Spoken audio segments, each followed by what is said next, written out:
อายเคยเป็นหมาน้อยที่เจ้าหักเจ้าเคยมักหักแห้งปานตามีค่ากับเจ้าทุกเวลาหลับตา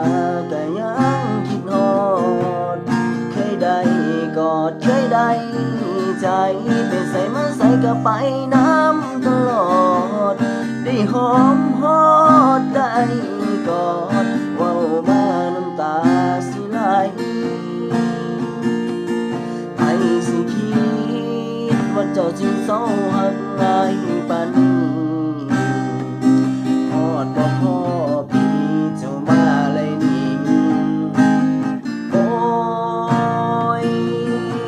ดูตนสาดจากหมาน้อยค่อยกลายเป็นหมาขี้เหือนมีกี่ไก่เท่าไรมันสิเปื้อนสร้างบ่คิดเห็นแน่ได้กี่บักหมาน้อยมันเบิดความหมายแล้วดียังบอกความดีจากหน้าที่คิดฮอดมันแน่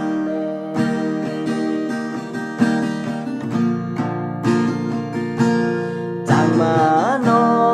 ยค่อยกลายเป็นหมาขี้เหือนมีกี่ไก่เท่าไรมันสิเปื้อนสร้างบ่คิดเห็นแน่แต่กี้บักหมาน้อยมันเบิดความหมายแล้วตียังบอก